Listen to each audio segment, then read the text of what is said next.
Garam adalah bagian tak terpisahkan dari kehidupan kita. Tiada hari di meja makan tanpa garam. Negara kita memiliki garis pantai terpanjang kedua di dunia dengan 95.000 km dan di antaranya sekitar 34.000 sampai 40.000-nya merupakan lahan potensial untuk pertanian garam. Berawal dari pertanian di ladang-ladang garam, secara tradisional, industri garam Indonesia terus berkembang.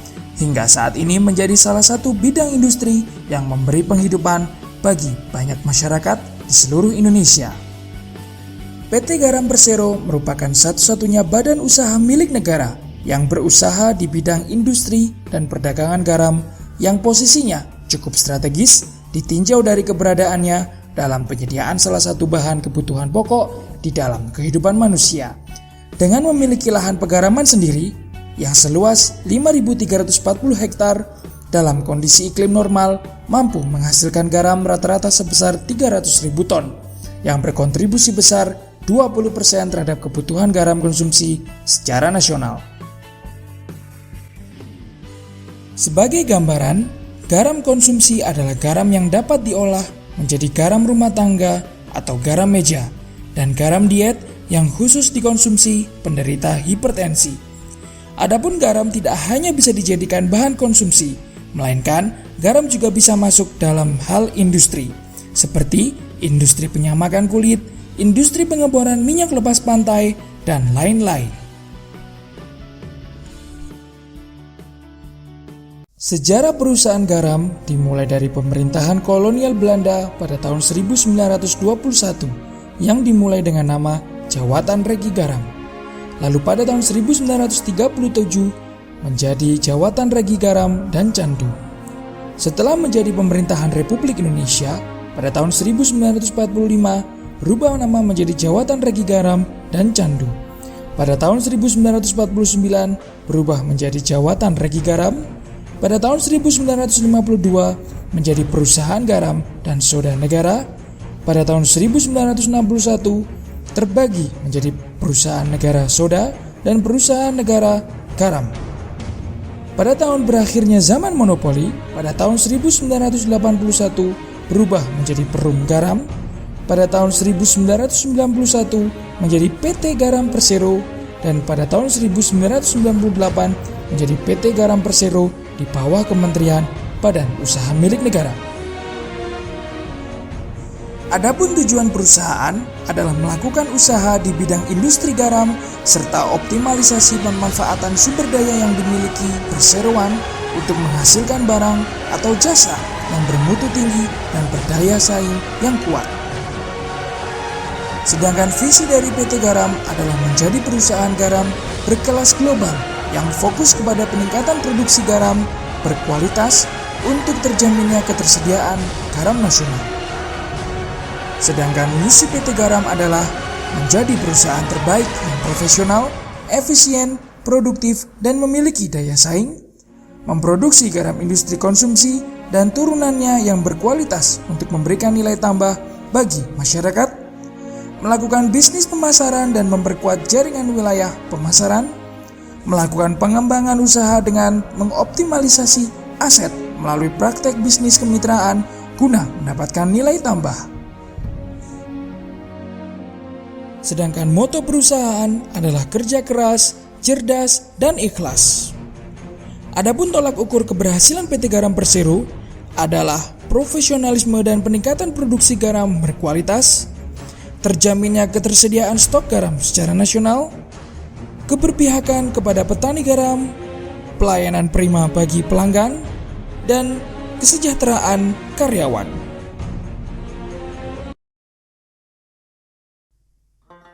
Proses pembuatan garam.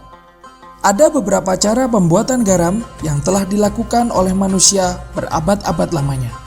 Akan tetapi di sini akan dijelaskan proses pembuatan garam yang melalui proses penguapan menggunakan tenaga sinar matahari atau biasa dikenal menggunakan sistem Portugis.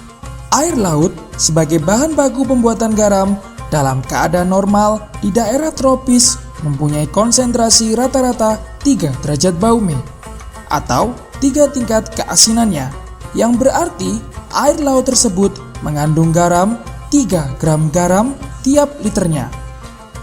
Faktor-faktor yang mempengaruhi kualitas dan mutu pembuatan garam diantaranya bahan baku air laut, keadaan cuaca, keadaan tanah, pengaturan aliran, cara pemungutan garam, dan buangan sisa air kristalisasi yang banyak mengandung kadar garam magnesium. Beberapa faktor penghambat mutu garam adalah pencemaran air laut, adanya limbah kapal dan lingkungan, curah hujan yang tinggi, kecepatan angin, kelembapan suhu yang sangat mempengaruhi langsung cepat lambatnya proses kristalisasi garam. Air laut Indonesia mempunyai unsur-unsur kimia dengan susunan kadar antara lain NaCl 2,674%, CaS04 0,176%, Fe203, MgAl 0,78%, H2O 0,978%, NaBT 0,10%, dan zat-zat yang lain 0,034%. Dengan demikian, jika dilakukan kristalisasi total, maka akan menghasilkan kristal garam tidak hanya natrium klorida dan zat-zat lain yang tidak digunakan garam magnesium atau sulfat, maka akan tercampur. Oleh karena itu, perlu dipisahkan. Persiapan awal dalam pembuatan garam adalah melakukan pemeliharaan lahan yang terdiri dari perbaikan atau normalisasi saluran utama, pemeliharaan waduk air muda atau bozem, normalisasi galengan sekitar dengan galengan penghubung pada evaporator, perbaikan pintu-pintu air dan lain-lain, serta pemeliharaan pada meja-meja kristalisasi atau lahan tempat bergaram. Galengan-galengan ini berfungsi untuk memperpanjang tata aliran air, di mana berfungsi untuk mencapai titik konsentrasi air yang diinginkan, serta mengendapkan atau memisahkan senyawa-senyawa yang tidak diperlukan. Setelah melakukan persiapan pada meja kristalisasi, lahan evaporator, saluran-saluran air lengkap dengan sarana penunjang telah selesai diperbaiki, dipelihara dengan baik dan sempurna, maka bahan baku air laut dialirkan melalui saluran induk menuju bozem.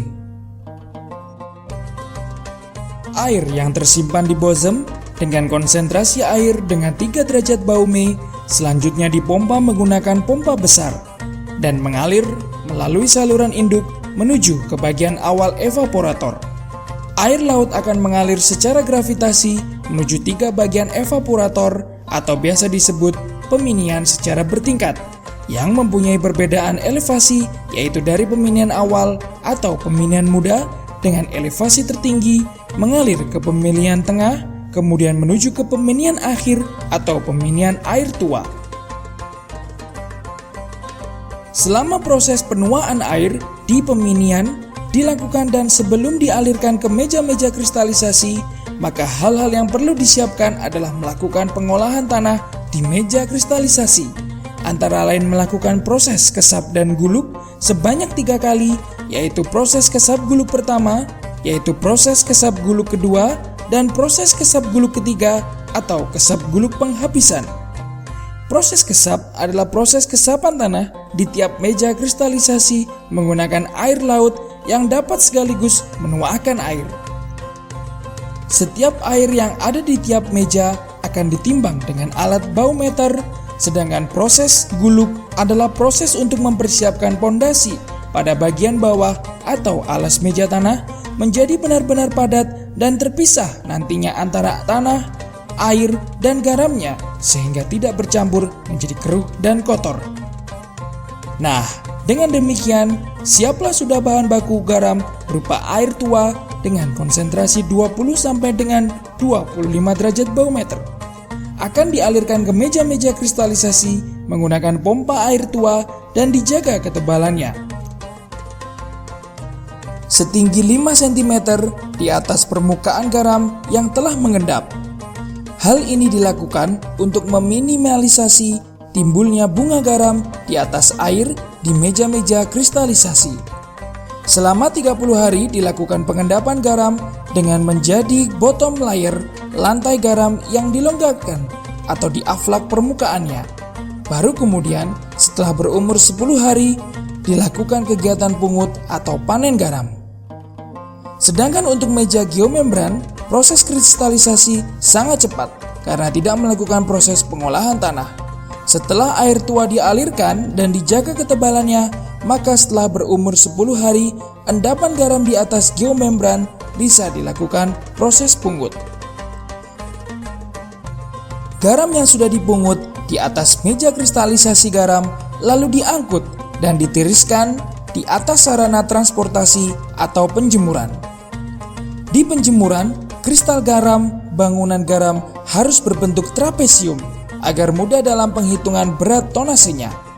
Proses penjemuran kristal garam dilakukan selama 3-4 hari kemudian. Lalu diangkat menggunakan well loader dan dituang ke truk untuk selanjutnya dibawa ke dalam gudang dengan bantuan bak penampungan dan konveyor. Garam bukan hanya sebagai penopang ekonomi dan swasembada pangan bagi Indonesia, melainkan sebuah tradisi dan kebudayaan yang harus dilestarikan. Keberadaannya mampu menjadikan negara ini makmur dan sejahtera sebagai cita-cita para founding father untuk menjadi negara yang berswasembada pangan di masa yang akan datang.